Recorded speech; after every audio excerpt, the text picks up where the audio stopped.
As 2024 closes, we have finally got the Game of the Years for VR.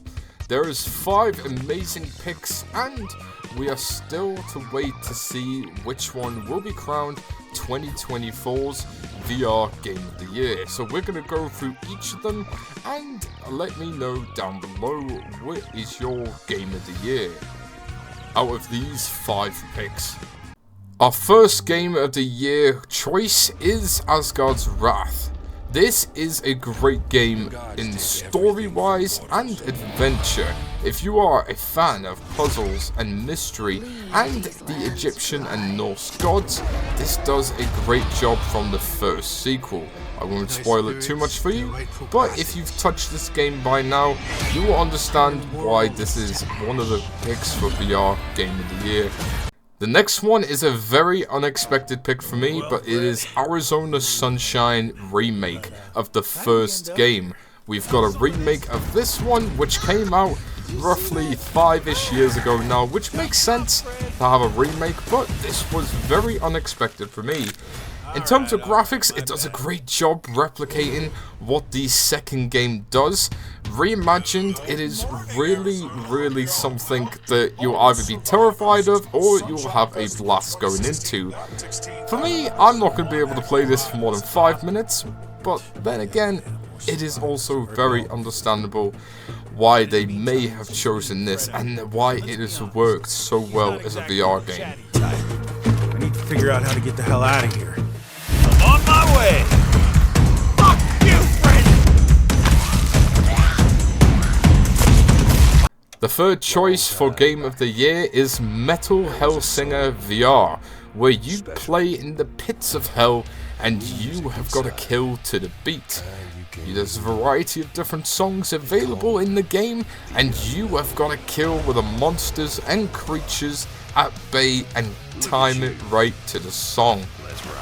Now, in terms of a Game of the Year pick, I didn't think this one would get it at all, but it's happy to see that this is getting praise as it does. I feel like this is one of the most underrated games out of the 5 picks, so I'm really happy to see that this is nominated for that chance of Game of the Year.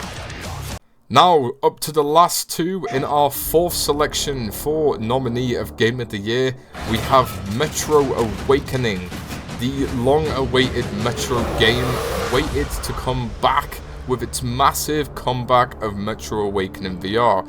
It has done a great job of the books and putting it into virtual reality, making it such beautiful but scary game to play, with beautiful transitions of monsters, weapons and creatures to look out for, and a beautiful story. I promise you, if you give this a time of day to go and try and play, this is one of those that you will enjoy and probably be a little bit terrified coming back from.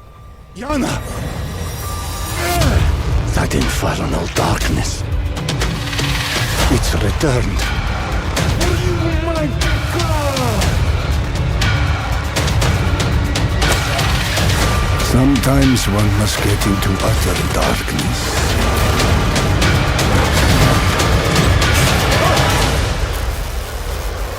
In order to begin to see.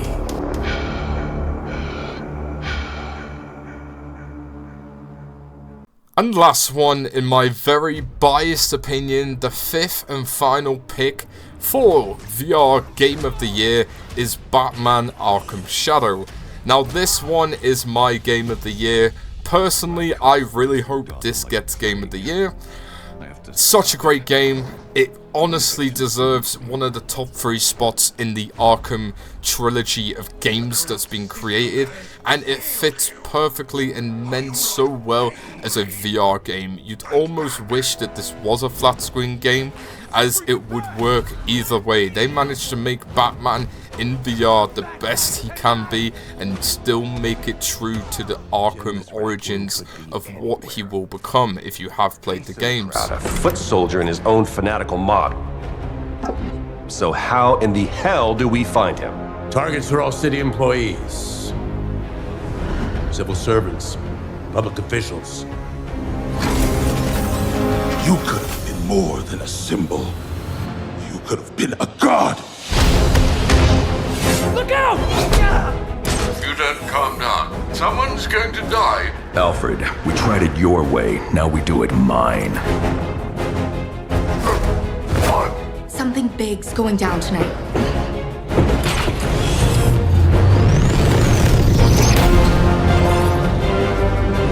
We repress our rage, our fears. It feeds the shadow deep inside us. You're everything that's wrong with Gotham! I'm done holding back!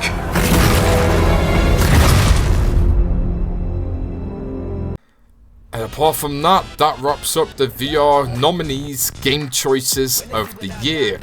Which game do you want to get VR Game of the Year for 2024?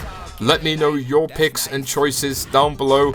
If you want to go and vote for which game goes to your choice for VR nominees, go onto the Game Awards when it does come out and take your vote. But as always, my name's Chen. Thank you so much for watching, and I will see you in the next one. Bye bye now.